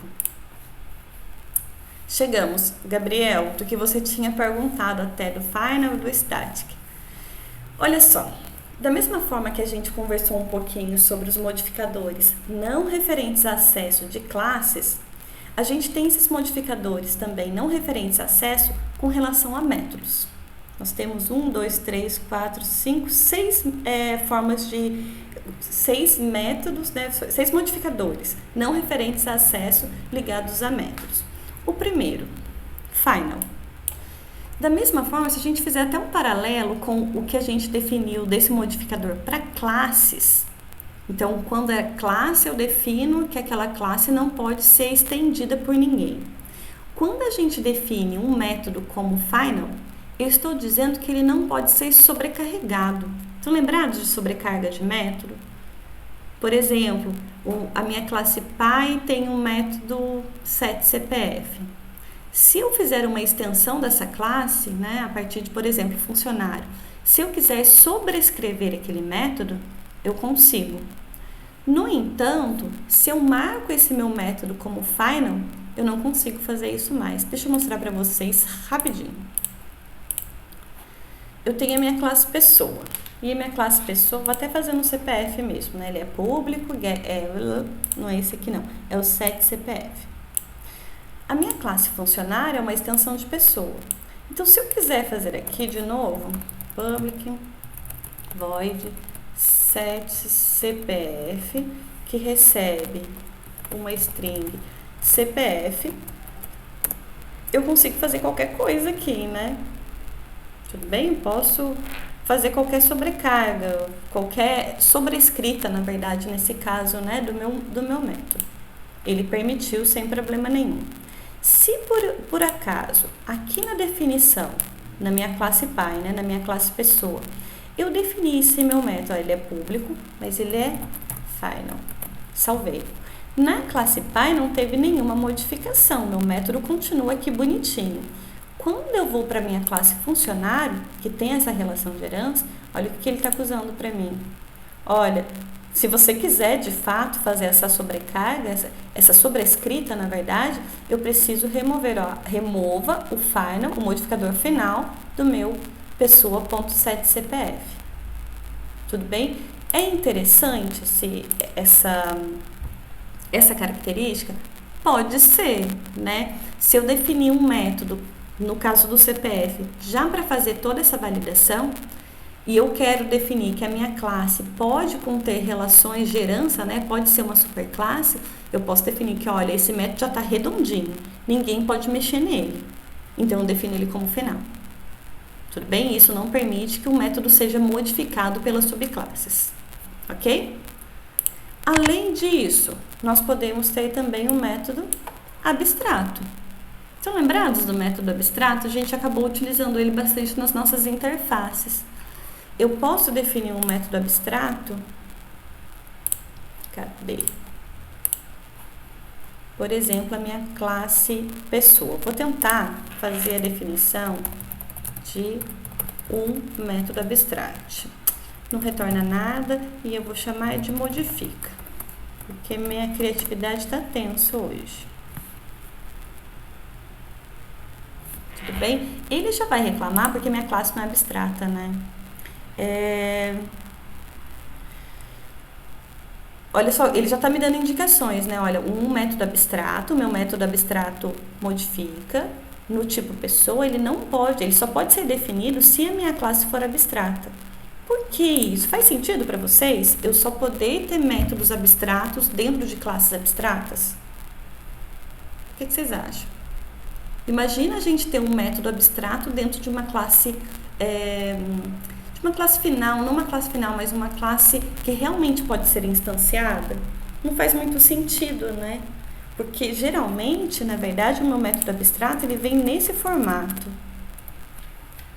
Eu só estou dizendo que esse método vai existir, mas ele é abstrato, ele não foi definido. Deixa eu definir ela como abstrato aqui. Vai dar erro em um tanto de outras partes, não liguem para isso, só para a gente ver isso. A minha classe pessoa, ela agora está bonitinha, né? É uma classe abstrata. Eu tenho um método abstrato. E o que significa esse meu método abstrato? Eu só estou dizendo que todas as classes que forem extensão da minha classe pessoa precisam obrigatoriamente definir esse meu método. Tudo bem? Por exemplo, na minha classe funcionário. Olha o que está dando de problema, né? Ele já está falando para mim. Você precisa adicionar a implementação de métodos que não foram implementados. Vou clicar aqui só para vocês verem, olha só. Eu já tenho um override aqui do meu método modifica. Mesmo que eu não tenha uma implementação sólida aqui, de fato, definida alguma lógica, alguma ação, esse segmento de código precisa obrigatoriamente estar aqui. Tudo bem? Tudo bem, pessoal? Então, a gente define, é bastante utilizado nas nossas interfaces mesmo, quando a gente está definindo um certo contrato, né? Que todas as classes que implementam aquela interface precisam definir um mesmo método, para que ele sempre exista. Bem, aí a gente chega no nosso método estático. Lembram disso? O que eu tenho de diferente quando eu defino, por exemplo, um método estático? Ele é bastante utilizado até se a gente pensar de novo em persistência de dados. Estático, e vou deixar o set CPF não. Sei lá, vou chamar de modifica valores. O que tem de diferente quando a gente coloca essa palavrinha estático? Acessa sem precisar instanciar um objeto. Exatamente isso, Bruno. A gente pode dizer que esse meu método modifica valores, ele não pertence mais a um objeto, ele pertence à classe. Em outras palavras, vou voltar aqui no Eclipse. Se a gente for, por exemplo, deixa eu apagar tudo isso, para ele parar de dar erro nessa classe, pelo menos. Por exemplo, eu vou fazer aqui uma instância de um funcionário F. Tudo bem? Se eu quiser, por exemplo, chamar o meu método modifica, só o modifica, eu preciso dessa instância de F. Tudo bem? Eu preciso de um objeto do tipo funcionário para chamar esse método. No entanto, quando a gente define um método estático, eu não preciso necessariamente do meu F ponto, ele até aparece aqui, né? Modifica valores. Eu poderia tirar tudo isso daqui e já fazer direto. Funcionário, ponto, olha quem apareceu aqui, modifica valores. Eu não preciso de uma instância, eu não preciso de um objeto. Por quê? Porque esse meu método, ele faz parte, ele compõe a classe e não está ligado necessariamente a um objeto. Tudo bem? Na verdade, a gente consegue fazer o acesso das duas formas, né? Tanto direto da minha classe, como também através de uma instância. Se vocês se lembrarem um pouquinho, vocês já devem ter utilizado esse método, integer.parseInt, eu passo, por exemplo, aqui um 12. Ou até mesmo da classe double.parseDouble. sei lá, 4,12. Tudo bem? Olha o que a gente está fazendo. Através de uma classe, nós estamos acessando um método. Esse método foi definido como estático. Ele representa um método que faz parte, ele compõe a nossa classe. Não preciso necessariamente de um double, d igual a new double, para depois eu fazer o d.parse double. Ele consegue acessar também, mas não é necessário. Tudo bem? Da mesma forma, até respondendo a pergunta do Gabriel, né, a questão que o Gabriel levantou, a gente poderia ter também um atributo estático, né? Por exemplo, definir aqui Pronto, eu consigo. Só que daí, quando a gente está trabalhando com características, pode ser que alguma faça sentido. Eu não estou imaginando nenhuma agora no momento, mas no caso de nome, a gente definir um nome como um atributo estático de pessoa vai ser um pouco complicado, porque se eu tiver, por exemplo, 10 instâncias de pessoa e eu fizer a modificação de um nome, esse nome vai ser modificado para todo mundo, porque agora eu não tenho mais um nome para cada pessoa, eu tenho um nome compartilhado por todas as referências dessa classe. Tudo bem? Pode ser, obrigada, Gabriel. Um contador faz sentido, né? Se eu quiser, por exemplo, toda vez que... legal, ó, deixa eu modificar aqui. Deixa protegido. Se eu quiser um contador de classe, eu quero um static int contador, por exemplo.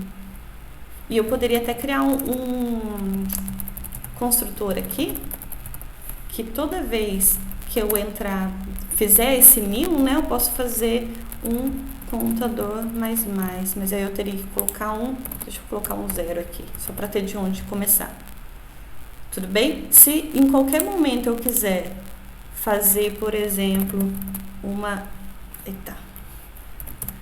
uma impressão aqui de contador de pessoas, eu consigo através de pessoa, ponto, ó, o contador, um contador. Tudo bem? Todo mundo consegue ter acesso a esse meu atributo. Ok? Se a gente definir esse atributo como um final, ele não consegue ter o valor modificado, né? É bem parecido com o final de método mesmo. Não pode ser modificado, um atributo não poderia ser modificado também. Eu lembrei do estático porque no projeto passado a gente usou bastante ela para trocar as telas dentro de uma única view, porque tinha provavelmente uma mesma cena. Era para isso, Gabriel? Vocês estavam utilizando o static para cena? Ou até mesmo o palco ali, né? A gente vai modificando só quem compõe aquela cena mesmo que está sendo visível para o usuário. Também pode ser utilizado também, Gabriel, para conexões de banco de dados. Vocês concordam comigo que as transações vão modificando, mas o acesso, a conexão mesmo continua sendo o mesmo. Para não ficar criando várias instâncias, sempre ter que instanciar o objeto para criar essa conexão, a gente pode criar um método estático ou ainda um atributo mesmo, né, de um connection ali que seja estático. Dá para a gente acessar diretamente pela classe e não precisar de instância. Pelo menos esse vocês viram que tem realmente utilidade, né? Vamos lá, faltam 3 aqui, pessoal, mas esses a gente acaba nem utilizando muito, né? Por exemplo, se eu quiser garantir, a gente está com computadores mais poderosos agora, né? Então a gente nem sempre sabe qual vai ser a ordem aí que está sendo definida as nossas operações. Se eu quiser definir um método que ele só vai poder ser acessado por um único processo, né? Uma única thread, eu posso definir o marcador dele como sincronizado. Tudo bem? Aí é quando a gente está trabalhando com sistemas aí que tem esse processamento mais paralelizado, né? A gente tem várias threads ocorrendo no mesmo momento e se eu quiser que uma transação seja acessada apenas por um processo. Tudo bem? E tem mais 2 também, né? Esses eu acho que acabam fugindo bastante de utilização, né? Não estou pensando numa certa aplicação agora para a gente utilizar esses 2 modificadores. Mas eu tenho os métodos nativos. Então, o método ele está implementado conforme uma plataforma, aí está ligado com o tipo de sistema que a gente está utilizando e não tem implementação assim como abstrato. Tudo bem? E por último, pessoal, para a gente garantir essa compatibilidade, por exemplo, de número de casas decimais, né, em relação aos pontos flutuantes. Aí quando a gente está trabalhando com valores reais, esse strict-FP a gente pode colocar então para forçar o padrão, né, de pontos flutuantes. Como que eles vão se comportar segundo esse nosso padrão I3E754. Tudo bem? Eu preciso dar uma relembrada porque eu não lembro qual que é o padrão, o que esse padrão traduz mesmo. Qual é o número de casas decimais que são utilizados nesse modelo. Tudo bem? Posso dar até uma pesquisada, pessoal, porque eu não lembro mesmo esses três aqui para a gente ver uma aplicação mais real. Acaba que a gente utiliza mais esses modificadores, né, os não referentes a acesso. Ok? Dúvidas até aqui? Eu não tô mentindo, a gente tá acabando de verdade. Só vou dar uma pincelada para vocês, só pra gente relembrar desses dois métodos especiais. Construtores, estão lembrados? A gente acabou até de definir, né? É um método especial, sempre tá ligado com o nosso new e depois o nome da palavra, o nome da classe, né? Que vem com abre e fecha parênteses, ou ainda com parâmetros também. Existem os construtores parametrizados, perdão. E nós temos também, apesar de Java utilizar de uma forma implícita, os destrutores, que é quando a gente não tem mais aquele objeto, né? Já às vezes até perdi a referência e vai passando destruindo, ou sendo meio que desalocando a memória que estava sendo utilizada para um dado objeto. Tudo bem? Com relação a Java, a gente não precisa se preocupar com isso, a gente não precisa desalocar na mão, ou seja, utilizar os destrutores para fazer essa desalocação de memória. Com relação aos construtores, utilizados para criar os objetos, e a gente pode fazer também atribuição de valores iniciais.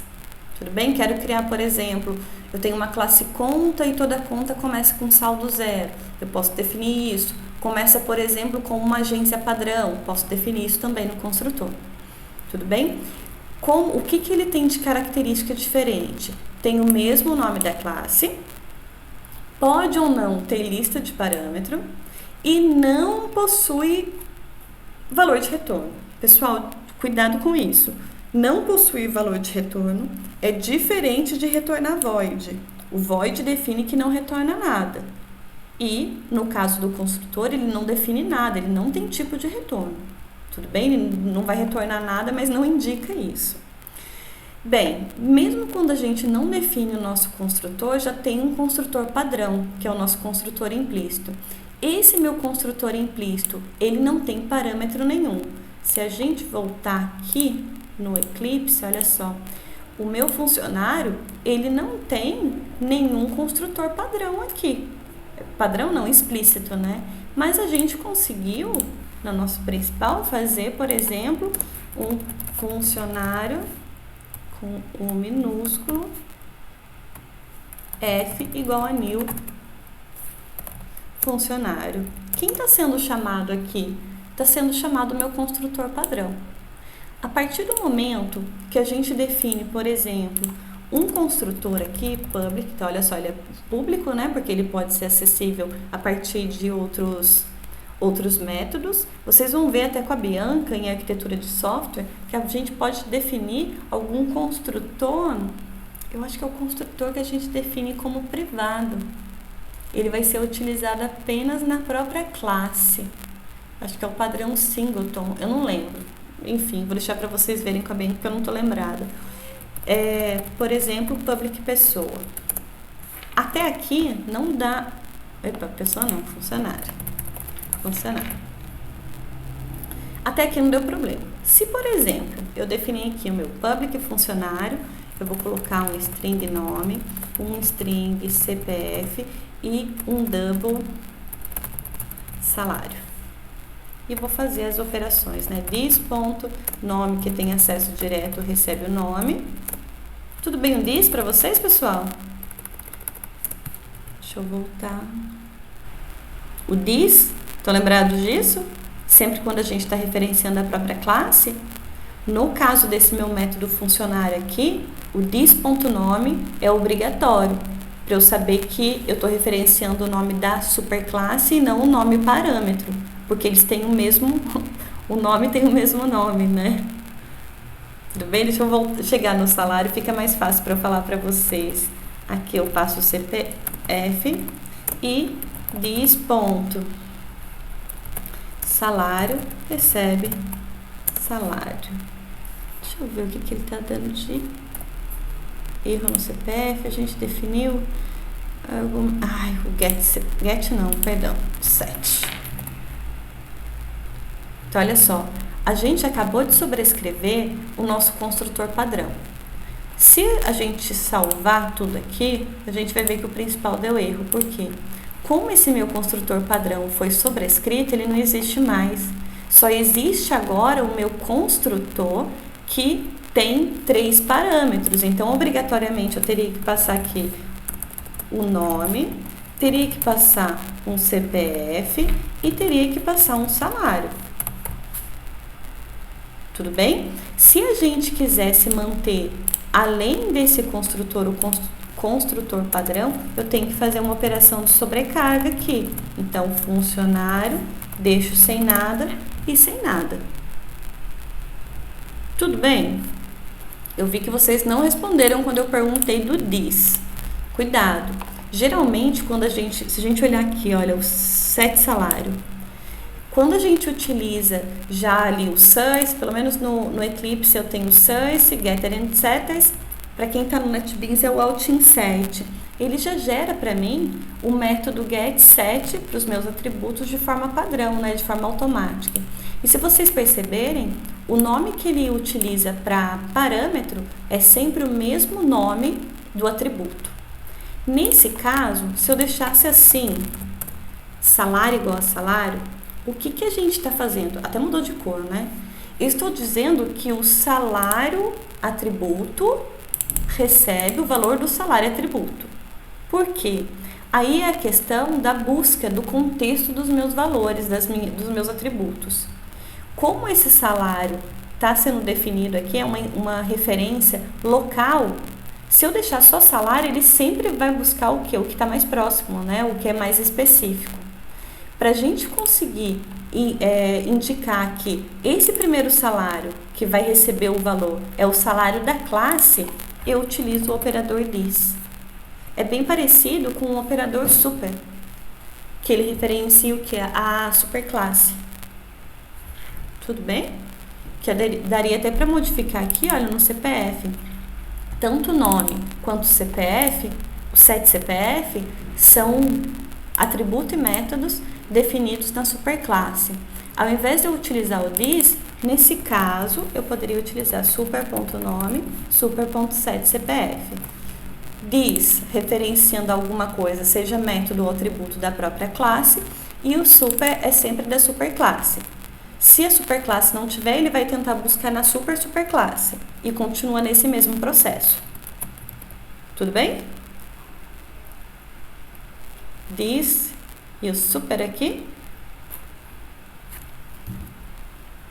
O silêncio de vocês me assusta. Tranquilo, obrigada, Guilherme. Só para saber se está claro, porque a gente acaba utilizando bastante, ainda mais quando a gente quer referenciar especificamente quem que a gente está buscando, né? Quem que a gente está utilizando. Eu poderia dizer que dentro do método ele usa apenas o parâmetro e com this aponta para o atributo principal? Pode sim, Dave. O this não é o this dentro do... O this ele não referencia dentro do método, ele referencia dentro da classe. Então é sempre um atributo ou um método da classe.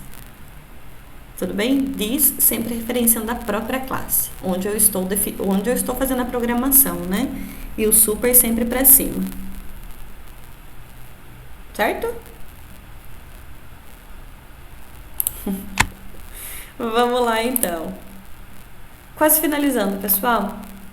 Se a gente precisasse, né, utilizar o destrutor, em algum momento quiser realmente fazer a referência a esse método, que é para destruir os nossos objetos, a gente teria o finalizer, né? Dá para utilizar também, tudo bem? Mas a gente tem um garbage collector no Java mesmo, eu não preciso me preocupar com isso, tudo bem? De gravar, Gabriel, eu tô gravando no meu computador mesmo. O Moodle tava demorando demais, a gente desistiu dele. Tá bem? Depois, aí eu já coloco para vocês. Tô colocando no YouTube e coloco o link para vocês no Moodle. E vamos para finalização, pessoal, tá acabando. Com relação à sobrecarga de método, a gente acabou vendo sem perceber, né? Então eu tenho que um mesmo método ele pode possuir entradas, parâmetros diferentes, lembrando que quando a gente está utilizando sobrecarga de métodos, tem duas formas diferentes de eu fazer a sobrecarga. Modificando o tipo de parâmetro e modificando também a quantidade de parâmetros, né? Tudo bem? Eu só preciso ter em mente que eu só consigo fazer essa sobrecarga se de alguma forma eu conseguir fazer essa diferenciação. Se eu tiver dois métodos exatamente iguais, ele não vai saber qual vai ser executado. Então, eu preciso identificar, né, de alguma forma. O método continua com o mesmo nome, mas o parâmetro, seja na ordem ou na quantidade, ou ainda nos tipos, né, eu preciso ter alguma diferenciação. Tudo bem? Foi o que a gente acabou de fazer com o nosso construtor. Um construtor sem parâmetro nenhum, um outro construtor que tinha 3 parâmetros diferentes. Ok? Então, pode ser necessário, né, para a gente realizar operações diferentes, como, por exemplo, eu quero inicializar um objeto vazio, ou não, eu quero inicializar um objeto já com valor. Aí eu já posso passar esses meus parâmetros no meu construtor. Então, a gente mantém o nome do mesmo jeito, mas altera a lista de parâmetros, tipo ou quantidade. Tudo bem? A sobrecarga vai desde métodos do pai quanto da mesma classe? Exatamente, Bruno. A gente pode fazer essa sobrecarga tanto sobrescrevendo, né, o método que já foi definido no pai. Aí tem a relação, que olha só, Bruno, foi igual a gente fez no método setCPF, eu acho. Deixa eu voltar no Eclipse para mostrar para vocês. Rapidinho a gente já está finalizando. Já estou há quase 2 horas falando na cabeça de vocês. Eu tenho pessoa e eu tenho aqui o meu setCPF. Tudo bem? Se eu quiser fazer ele seria mais uma sobrescrita. Deixa eu colocar para vocês aqui, olha. setCPF. Não, deixa eu só modificar um detalhe. Final. Senão ele não deixa eu fazer essa sobrescrita. Ele é mais ele vai até marcar. Deixa eu deixar sem nada, só para ele não reclamar. Ou posso até chamar, né, o super.setCPF com CPF. Quer ver que ele vai aparecer, ele deveria aparecer um amarelinho aqui para eu indicar que é um override. Por quê? Porque eu estou sobrescrevendo o método, e esse método, se a gente olhar esse método e esse método, eles não tiveram nada de diferente. Continua com o mesmo nome, continua com o mesmo parâmetro na mesma quantidade. Tudo bem? Ele é uma ele é uma sobrecarga, mas ele acaba sendo mais uma sobrescrita, né? A gente está reescrevendo. Se eu chamo a partir de funcionário setCPF, vai ser esse setCPF que vai ser executado, e não da pessoa. Tudo bem? Quando a gente está falando de sobrecarga, aí seria como no caso desses 2 construtores. Eu tenho 2 métodos que não tem diferenciação nenhuma no nome, mas eu tenho a diferenciação em relação aos parâmetros. Ok? Deixa eu voltar. Mas pode acontecer sim, Bruno. São nomes diferentes e acaba sendo... A utilização, em relação à utilização, acaba sendo praticamente a mesma coisa, né? A única coisa que a gente precisa ter em mente é pai e filho com o mesmo método. Se for chamado a partir do filho, ele sempre busca o específico, e se ele não encontrar no específico, aí sim ele pode chamar o método do pai, ou do avô, ou da hierarquia para cima. Tudo bem? E vamos lá pra gente finalizar de verdade, né?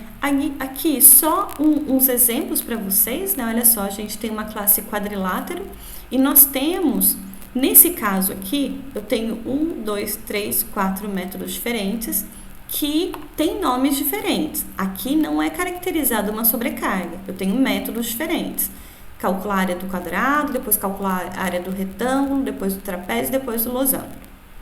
Tudo bem? Só que se a gente for dar uma olhadinha aqui, eu tenho tipos diferentes e eu tenho número de parâmetros diferentes. Eu poderia, então, criar essa mesma classe quadrilátero utilizando sobrecarga. Eu coloco todo mundo com o mesmo nome, calcular a área. Se ele recebe só um lado, eu sei que vai ser um quadrado, então eu faço esse cálculo. Se eu receber 2 parâmetros, do tipo double, eu sei que eu preciso calcular nesse formato a área. Se eu recebo 3 parâmetros, eu sei também que vai ser modificado agora o meu tipo de cálculo. E agora, se eu recebo 2 parâmetros, poderia causar confusão, né? Entre esse segundo aqui. Mas nesse caso, eu tenho double e double. Uma diferença bem pequena, né? E aqui eu estou recebendo float e float. Então, não vai agora ser definido pela quantidade de parâmetro, e sim pelo tipo de parâmetro que eu recebo. E ele já sabe, então, que vai ter que ser definido a área nesse formato. Tudo bem? Aí a questão é, Joyce, sempre tem que utilizar sobrecarga? Não, necessariamente, né? Aí a gente precisa ver onde realmente faz sentido. Por exemplo, o construtor que a gente definiu uma sobrecarga. Às vezes é interessante dar a possibilidade do usuário da classe criar um objeto vazio ou criar um objeto já preenchido, né? Passando todos os valores para fazer a ligação com os atributos. Tudo bem? E pra gente finalizar, pessoal, a gente falou de classe, falou de atributo, falou de métodos, né? Que são os componentes, são o que compõe o nosso modelo de classe. E nós temos, por fim, os objetos, que é quando a gente começa de fato a utilizar os modelos de classes que nós definimos. Os nossos objetos são instâncias de classes, então a forma como a nossa classe foi definida define como o meu objeto vai trabalhar. Ele sempre segue o modelo, ele é robozinho. Só existe em tempo de execução, é bem legal a gente ter essa percepção, né, que a gente só tem um objeto criado de fato quando o nosso programa está em execução, e outra, quando já passou por aquela linha que faz o new do nosso objeto. Até esse momento ele só é uma referência, né, se houver essa referência. Em um dado momento, esse meu objeto tem um conjunto de valores que a gente pode definir como sendo o estado do meu objeto. É como se eu tirasse uma foto do formato como ele se encontra naquele momento. Qual é o valor do nome, por exemplo, da pessoa, qual é o valor do CPF daquela pessoa, se for um funcionário, qual que é o saldo dele, qual que é o salário dele, naquele momento. Tudo bem? E os objetos de um determinado tipo contêm os mesmos comportamentos e atributos. Se eu tenho 2 pessoas definidas, elas possuem as mesmas características, mesmo que não possuam os mesmos valores. Tudo bem? O meu nome é Joyce, o nome de vocês é diferente de Joyce. Eu tenho lá o objeto pessoa, o aluno Bruno, o aluno Gabriel, o aluno Dave, e eu tenho, por exemplo, a aluna Joyce. Todo mundo tem o mesmo comportamento, tem o nome, tem uma matrícula, faz parte do mesmo instituto ou não, enfim, continua sendo aluno. Então, segue o mesmo protótipo, mas os valores são diferentes. Tudo bem? E lembrando que, quando a gente faz a operação de verificação de igualdade de objetos, ele não verifica apenas, a gente pode até definir para verificar o conteúdo, mas quando a gente utiliza o operador igual, a gente está comparando a referência, precisa ser a referência. Tudo bem? Acabei de verdade, pessoal. Não estou enganando vocês agora. Pessoal, falei horrores na cabeça de vocês. Peço desculpa por ter estendido tanto tempo assim, mas é empolgação. Eu vou parar de gravar.